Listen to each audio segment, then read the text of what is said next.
Hello everyone, केमन आचो, सत श्री अकाल, वेलकम, आदाब, नमस्ते टू योर ओन चैनल। मेरा नाम है अखिल महेश्वरी और आप मेरे साथ पढ़ने वाले हैं बिजनेस स्टडीज। ये है आज की वीडियो नंबर 10 हमारी, आपकी एनसीईआरटी बुक को फॉलो करते हुए पेज नंबर 33।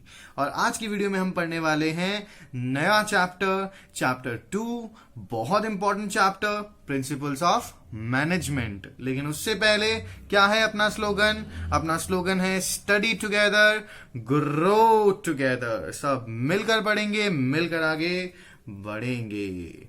तो आज है हमारी वीडियो नंबर 10 और इसमें हम स्टार्टिंग करेंगे चैप्टर 2 की। ये बहुत इंपॉर्टेंट टॉपिक है, बहुत इंपॉर्टेंट चैप्टर है। ध्यान रखना, बहुत सीरियसली इसको फॉलो करना, क्योंकि अगर इसमें आपको कुछ नहीं समझ में आया तो फिर आपके बिजनेस स्टडीज के कॉन्सेप्ट्स जो हैं वो काफी हद तक पीछे रह जाएंगे। ठीक है, तो आज हम स्टार्ट करते हैं हमारी वीडियो को। इस वीडियो में मैं आपको पढ़ाने वाला हूं प्रिंसिपल्स की कॉन्सेप्चुअलाइजेशन, यानी कि उसकी meaning, and then we are going to do about nature, features and characteristics of principles of management. Okay, so first question जो आता है, व्हाट आर प्रिंसिपल्स? प्रिंसिपल्स होते क्या हैं ये? ठीक है, तो आज हम इसका आंसर करेंगे। अगेन, मेरा पढ़ाने का तरीका क्या है? I am going to write down hashtags. आपको ये हैशटैग्स जो हैं ये आपके लिए टिप पॉइंट्स हैं, आपको टिप्स पर याद रखने हैं और आपको कुछ भी नहीं करना है। ठीक है, so it will make your study not clumsy, rather very interesting. Okay, so principles क्या है? सबसे पहले फर्स्ट हैशटैग को समझना। प्रिंसिपल्स हैं जनरल गाइडलाइंस। ठीक है, प्रिंसिपल्स का मीनिंग क्या होता है? प्रिंसिपल्स का मीनिंग होता है डॉक्ट्रिन, है ना, या फिर आप कह लो लॉ। यानी कि प्रिंसिपल्स क्या होते हैं? डॉक्ट्रिन होती है या लॉ होते हैं, यानी कि एक ऐसा फंडामेंट होता है जो कि अगर अप्लाई किया जाए तो काम बहुत अच्छे से हो सकता है। ओके, सो प्रिंसिपल्स का पहला फीचर क्या है? प्रिंसिपल की पहला कॉन्सेप्ट क्या है प्रिंसिपल का? Principles are general guidelines. Guidelines का मतलब क्या हुआ? Piece of advice. गाइडलाइंस का मतलब क्या होता है? पीस ऑफ एडवाइस, या फिर आप कह लो क्या, सजेशन। तो प्रिंसिपल्स क्या है? प्रिंसिपल्स कुछ नहीं है, प्रिंसिपल्स जनरल गाइडलाइंस है, यानी कि प्रिंसिपल सिर्फ एडवाइस है या सजेशन है। यानी कि प्रिंसिपल कोई फोर्स नहीं है प्रिंसिपल के नेचर में कि आपको इसे अप्लाई करना ही पड़ेगा। रैदर ये क्या है? ये तो गाइडलाइंस है, ये तो एडवाइस है, ये तो सजेशन है। अगर आप इसे अप्लाई करोगे ना तो आपका काम अच्छे से हो जाएगा, बस, और कुछ भी नहीं है प्रिंसिपल्स। ठीक है, देन सेकंड क्या है? प्रिंसिपल क्या है? प्रिंसिपल इम्प्योर साइंस है। लेकिन इम्प्योर साइंस को समझने से पहले आपको समझना पड़ेगा कि प्योर साइंस क्या होता है। ठीक है, देखो, प्योर साइंस का मतलब होता है something which is exact in nature, जिसकी यूनिवर्सल एप्लीकेबिलिटी होती है। मतलब क्या कि प्योर साइंस का एग्जाम्पल क्या हुआ? सपोज 1742 में मिस्टर एंड्रिस सेल्सियस ने डिस्कवर किया था कि वाटर जो होता है वो 100 डिग्री सेंटीग्रेड पर बॉईल हो जाता है।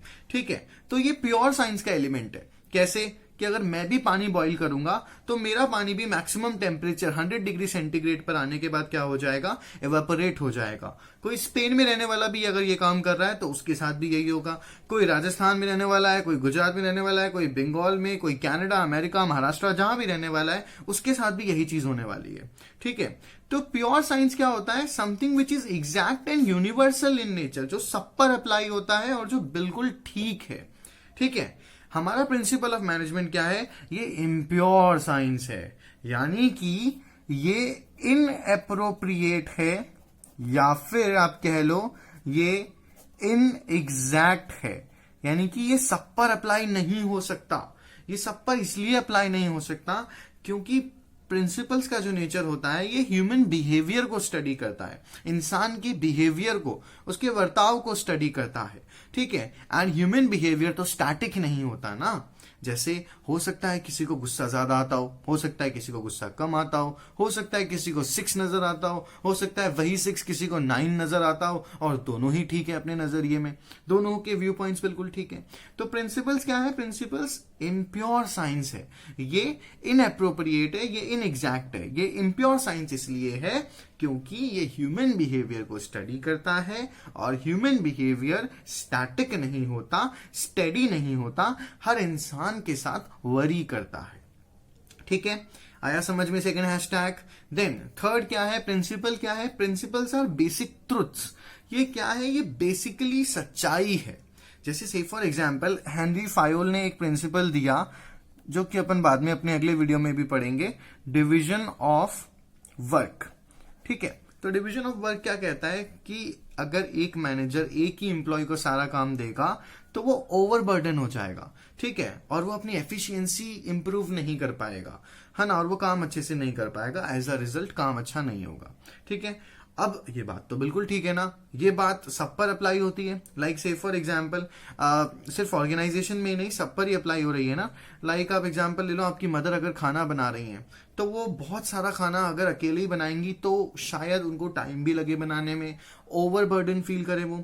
ऐसे में अगर आप उनकी हेल्प कर देते हो तो क्या होगा? उनका काम आसान हो जाएगा और खाना क्या होगा? बहुत लजीज, बहुत टेस्टी भी बनेगा एंड बहुत टाइमली, इफेक्टिवनेस जल्दी बन जाएगा। सो प्रिंसिपल्स क्या है? बेसिक ट्रूथ है, मतलब एक सच्चाई है, बेसिकलिटी है किसी चीज की। ठीक है, देन नेक्स्ट हैशटैग क्या है अपना? प्रिंसिपल्स क्या है? रिसर्च एंड डेवलपमेंट पर बने हुए हैं, based on research and development, R&D पर। यानी कि क्या ये जो हमारे मैनेजमेंट प्रिंसिपल्स हैं ये ओवरनाइट नहीं बने हैं, रातों रात नहीं बने, या किसी ने मजे मजे में नहीं बना दिया इनको। ठीक है, ये कीन ऑब्जर्वेशंस पर बने हैं। जैसे एक छोटा सा एग्जाम्पल, आपने असेंबली लाइन टेक्निक के बारे में कभी सुना है कि असेंबली लाइन टेक्निक क्या होती है? असेंबली लाइन टेक्निक जो होती है ये एक टेक्निक है प्रोडक्शन की, जो उस टाइम के अमेरिका में 90s के टाइम के सबसे बड़े प्रोपाउंडर जो थे टेक्नोलॉजी के, मिस्टर हेनरी फोर्ड, नाम याद आ रहा है? कुछ नहीं पता तो मैं बता देता हूं। हेनरी फोर्ड वो है जिनके नाम पर फोर्ड कार्स आती हैं।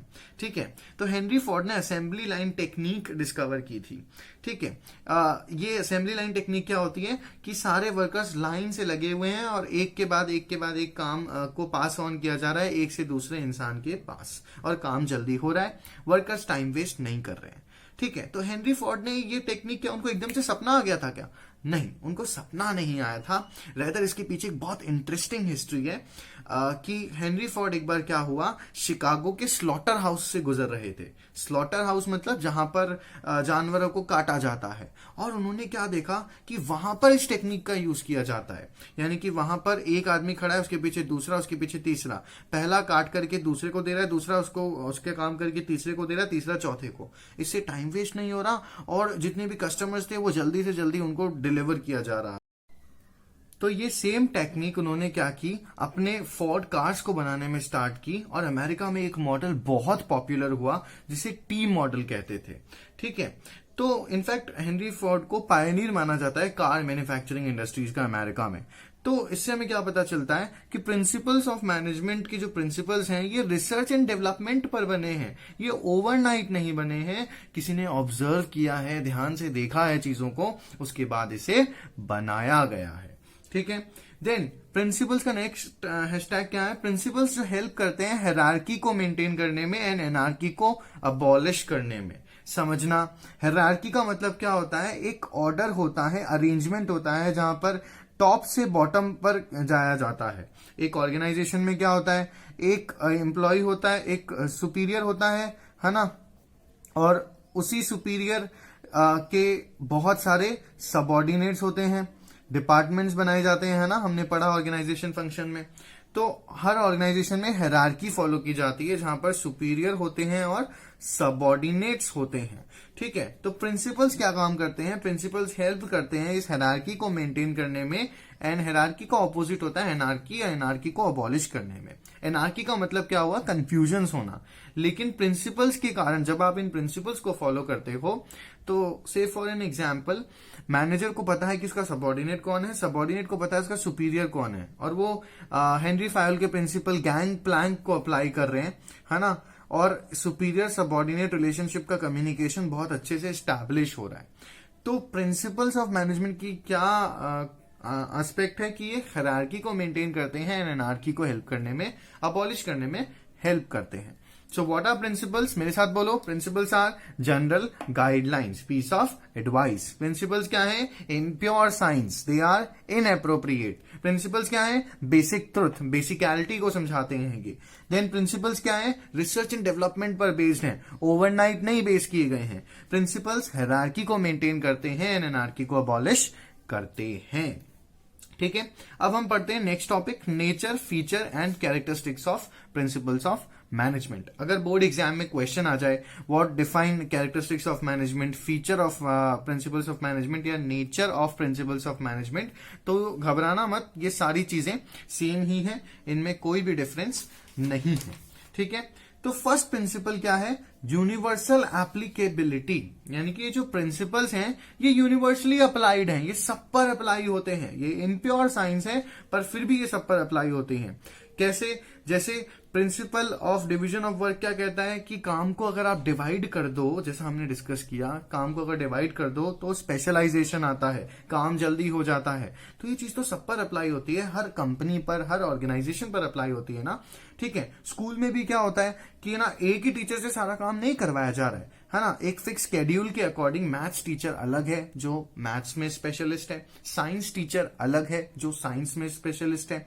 तो देखो, जैसे ही हमने अलग अलग लोगों को काम दिया, एक ही काम को जब अलग अलग लोगों में बांटा, तो आप देखो स्कूल कितने अच्छे से रन कर रही है।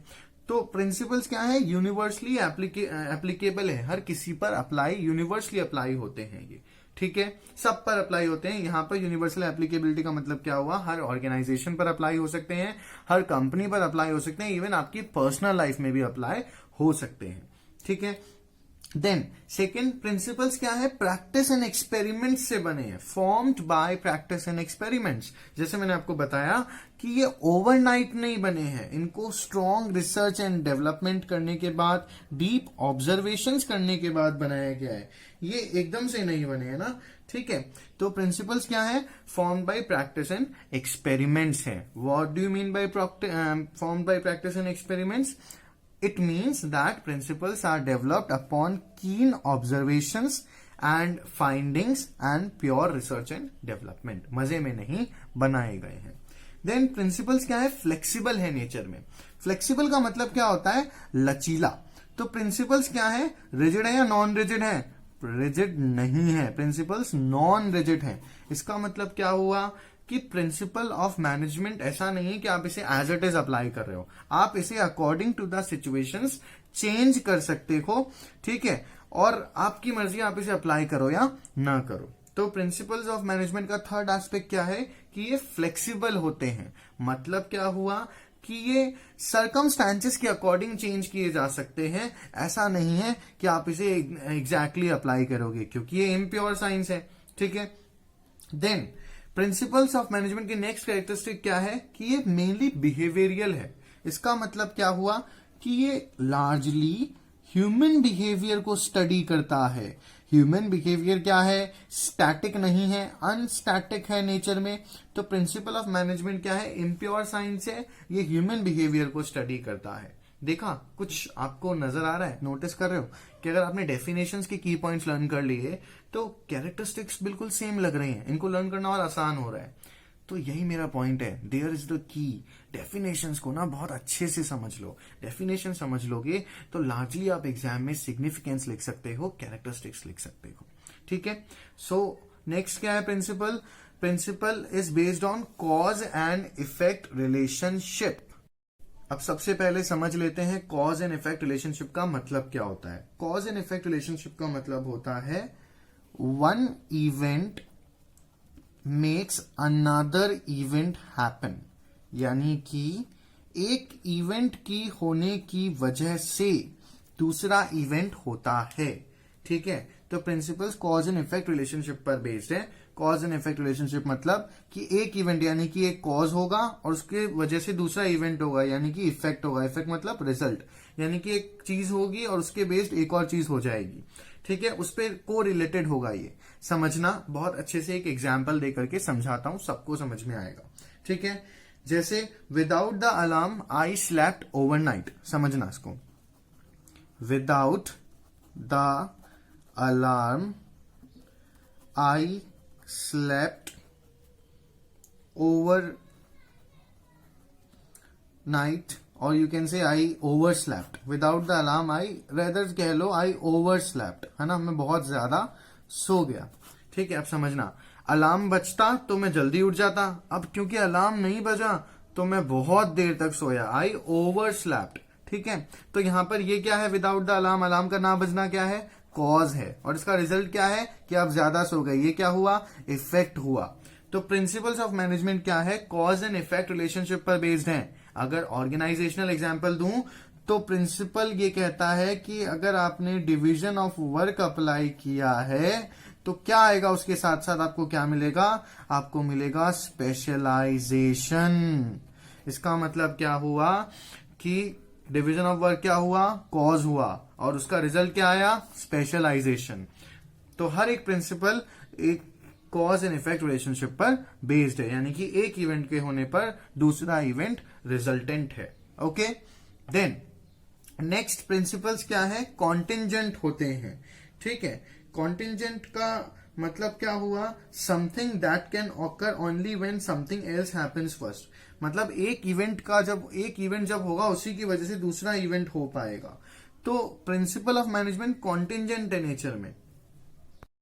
इसका मतलब क्या हुआ कि प्रिंसिपल्स को हम सिचुएशंस एंड सरकमस्टेंसेस के अकॉर्डिंग ना बदल सकते हैं।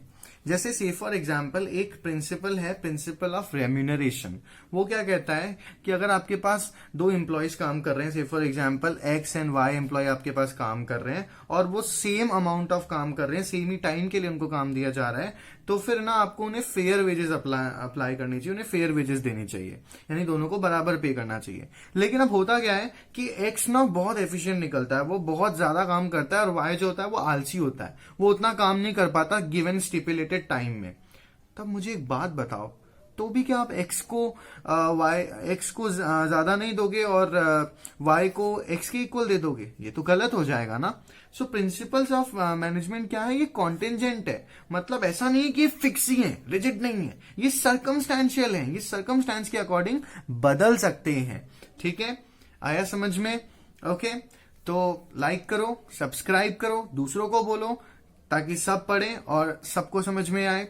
एंड बहुत इंपॉर्टेंट चीज, मैंने ये सारे के सारे नोट्स वीडियो डिस्क्रिप्शन पे अटैच किए हैं, जाओ जाकर के देखो, पढ़ो। मैं आपसे अगले वीडियो में मिलूंगा, अपन पढ़ेंगे significance of principles of management. तब तक के लिए tata, bye bye, take care.